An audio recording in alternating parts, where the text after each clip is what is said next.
Hi hello నమస్తే welcome to new TV Telugu నేను విశ్వశ్రీ మనమైతే ఇప్పుడు విజయవాడలో జరుగుతున్న భారీ బహిరంగ సభ హైందవ శంకరరావం జరిగే మైదానంలో అయితే ఉన్నాము. ఇదైతే కేసరపల్లి దగ్గర లైలా గ్రీన్ మెడౌన్స్లో అయితే జరుగుతుంది. ఇది దాదాపు 30 ఎకరాల గ్రౌండ్లో ఈ సభనైతే ఏర్పాటు చేయడం జరిగింది. విశ్వ హిందూ పరిషత్ ఆధ్వర్యంలో ఈ సభ అయితే జరుగుతుంది. ఎన్నాళ్ళ నుంచో హిందువుల దేవాలయాల పర్యవేక్షణలు అన్నీ కూడా హిందువుల చేతిలోనే ఉండాలని డిమాండ్ చేస్తున్నారు విశ్వ హిందూ పరిషత్ వాళ్ళు. సో ఈ డిమాండ్స్ అన్ని వాళ్ళు ప్రభుత్వానికి తెలియజేయడం కోసం ఇంత భారీ బహిరంగ సభనైతే ఇక్కడ మన విజయవాడలో ఏర్పాటు చేయడం జరిగింది.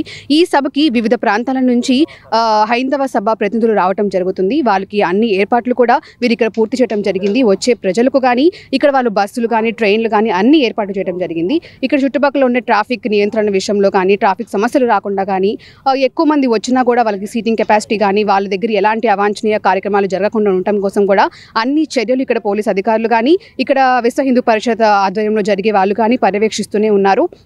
సో ఈ సభకి దాదాపు మనకి చూసినట్టయితే సీటింగ్ కెపాసిటీ అంతా కూడా 2 లక్షల మంది వచ్చే అవకాశం ఉందని అయితే ఇక్కడ అంచనా అయితే వేసి ఉంది. సో అసలు వీళ్ళ డిమాండ్స్ ఏంటి, ఈ భారీ బహిరంగ సభ ముఖ్య ఉద్దేశం ఏంటో ఈ సభ నిర్వాహకులు గోకరాజు గంగరాజు గారితో అడిగి తెలుసుకుందాం రండి. ఈ బహిరంగ భారీ సభ తర్వాత ప్రభుత్వం నుంచి ఎలాంటి నిర్ణయాలు రావచ్చు అని మీరు ఆశిస్తున్నారు? మేము ఆశించేది అలా ఒకటే, ఎంచేతంటే హిందువులు జరుగుతున్న అన్యాయాన్ని భగవంతుడిని భక్తులకు దూరంగా చేసే విధంగా ప్రస్తుత ఎండోమెంట్ డిపార్ట్మెంట్ జరుగుతుంది. ఎండోమెంట్ డిపార్ట్మెంట్లో దేవాలయాల రన్నింగ్ అంతా కూడా అది రాజకీయవేత్తలు కానీ హైందవ ఇతరేతలు కూడా దాన్ని రన్ చేయటం జరుగుతుంది. అటువంటి వారు రన్ చేసినప్పుడు వారికి ఈ ఒక టెంపుల్ని ఎలా రన్ చేయాలి, వచ్చిన డబ్బుని దేనికి ఉపయోగించాలనేది తెలియని వ్యక్తులకి అంత మిస్యూజ్ అవుతుంది.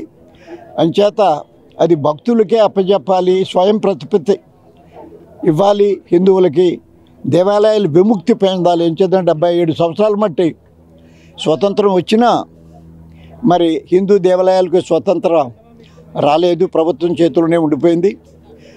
అది బయటికి రావాలి. హిందూ దేవస్థానం వారు స్వయం ప్రతిపత్తి ఇండిపెండెంట్గా ప్రతి దేవాలయము వారి కార్యక్రమాలు వారు జరుపుకునే విధంగా అది హిందువులకు అప్పచెప్పాలని మా మెయిన్ ఎజెండా. ఈ మహాసభ చూసిన తర్వాత తప్పకుండా ప్రభుత్వం కూడా భక్తులు మనోభావాలను దృష్టిలో పెట్టుకుని తప్పకుండా చర్యలు చేపడతారని భావిస్తున్నామమ్మా. ఎండోమెంట్స్ డిపార్ట్మెంట్ వాళ్ళని కూడా రెవెన్యూ డిపార్ట్మెంట్లో ఇలా మార్చడం కానీ ఆ చర్యల గురించి కూడా ఉన్నాయి కదా సార్, మరి దానివల్ల దీనికి ఏమైనా ఉపయోగం కలుగుతుంది? దీనికి సంబంధం లేదమ్మా. అన్ని రాష్ట్రాల్లో ఇలాగే లేదు. ఆర్టికల్స్ ప్రకారంగా కూడా temple should not been government పరిధిలో ఉండటానికి వీల్లేదు. అయినా కూడా మరి దేవాలయాలు రాష్ట్ర ప్రభుత్వం చేతిలో ఉన్నాయి. అది కరెక్ట్ కాదు, అది హిందువుల చేతిలో ఉండాలి. ఎంచేతంటే మిగతా రిలీజన్స్ అన్నీ వారికి స్వేచ్ఛ ఇచ్చి మరి హిందువులకి ఎందుకు దూరం చేస్తున్నారు? హిందువులు సమర్థవంతంగా నడపగలిగే శక్తి వాళ్ళకుంది. ఈ బహిరంగ సభ చూస్తున్నారు. ఎవరని అడిగినా మేము ఈ కార్యక్రమం పాల్గొంటామని మేము రిస్ట్రిక్ట్ చేసాం తప్ప వారు సొంత డబ్బులతో ఖర్చు పెట్టుకుని దూర ప్రాంతాల నుంచి కూడా దీనికి అటెండ్ అవుతున్నారంటే ప్రతి హిందూ మనసులో ఇది ఉంది. అంచేత దీన్ని మనం ముందుకు తీసుకెళ్దామని అనుకుంటున్నాం. భారతదేశంలో ఆంధ్ర రాష్ట్రమే కాదు, ఇది జస్ట్ బిగినింగ్, నాంది పలుకుతుంది. రాబోయే రోజుల్లో దేశవ్యాప్తంగా ఈ ఆందోళన జరుగుతుంది. ఏ రాష్ట్రాల్లో అయితే దేవాలయాలు ప్రభుత్వం చేతిలో ఉన్నాయో వాటిని హిందువుల చేతిలో వచ్చేటట్టుగా ప్రయత్నం చేయడం కోసం మన ఆంధ్ర రాష్ట్రంలో ఈ సభ ముందుగా జరుపుతున్నాం. దీన్ని ఆధారపడి మిగతా రాష్ట్రాల్లో కూడా ఇది జరగబోతుంది. ఇది ఒక పెద్ద కార్యక్రమం. అది మన విజయవాడలో జరగటం కోరుకుంటాం. మన ప్రాంత ప్రజలంతా ఎంతో సంతోషంగా ఉన్నారు. జగన్ మనం రీసెంట్గా చూసాం తిరుపతిలో ఏం జరుగుతుందో, దేవాలయాల మీద ఎటువంటి దాడులు జరుగుతున్నాయో. దాడులు జరిగినా వారిని అడ్డగించే ప్రసక్తి లేదు. ఎంచేతంటే మైనారిటీస్కున్న సపోర్ట్ హిందువులకు లేదు. వారు మైనారిటీస్కి మేమే వ్యతిరేకం కాదు, వారికి ఉన్న స్వేచ్ఛ మాకు కూడా ఇవ్వమని అడుగుతున్నాం తప్ప అంతకన్నా మేమేం అడగట్లేదు. ఇది శాంతియుతంగా జరిగే కార్యక్రమం తప్ప ఏదో ప్రభుత్వాలకు వ్యతిరేకంగా వెళ్ళే ప్రసక్తి లేదు. ఇది ఒక డిమాండ్, ప్రజలు కోరుకున్నదే ప్రభుత్వాలు చేయాలి.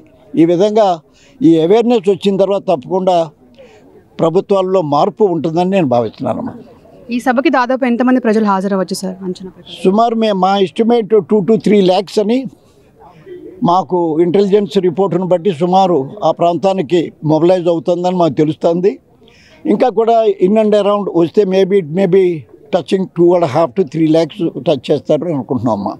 ఇంతమంది వచ్చినా కూడా ట్రాఫిక్ పోలీస్ డిపార్ట్మెంట్ వారు కూడా బాగా సహకరించి రష్ లేకుండా ట్రాఫిక్ని డైవర్ట్ చేసి ఎటువంటి ఇబ్బంది లేకుండా చేసే ప్రయత్నం వారు చేస్తున్నారు. నా ఉద్దేశం సజావుగా స్మూత్గా ఈ ఫంక్షన్ జరుగుతుందని భావిస్తున్నాను. సో చూశారు కదా, ఈ భారీ బహిరంగ సభ హైందవ శంఖారావం అయితే ఏ రాజకీయ పార్టీలకి అతీతంగా నిర్వహించడం అయితే జరుగుతుంది. మరి ఈ సభ ముఖ్య ఉద్దేశం ఏంటి అంటే హిందూ దేవాలయాల్లో కూడా హిందువులే ఉండాలని చెప్పి, అవుట్సోర్సింగ్ ఉద్యోగులు కూడా హిందువులే అయి ఉండాలని చెప్పి, సో దేవాలయాలు కూడా హిందువుల పర్యవేక్షణలో ఉండాలని చెప్పి వీళ్ళ ముఖ్య ఉద్దేశం, వీళ్ళ డిమాండ్స్. మరి ఈ డిమాండ్స్ని ప్రభుత్వం ఏ దృష్టిలో తీసుకుంటుంది, అసలు వాళ్ళ డిమాండ్స్కి ప్రభుత్వం ఎలాంటి నిర్ణయాలు ఇస్తుందని చూడాల్సి ఉంది. సో మరిన్ని అప్డేట్స్ కోసం చూస్తూనే ఉన్న న్యూ టీవీ తెలుగు. కెమెరా రామ్సీతో ఎస్ఎస్విని.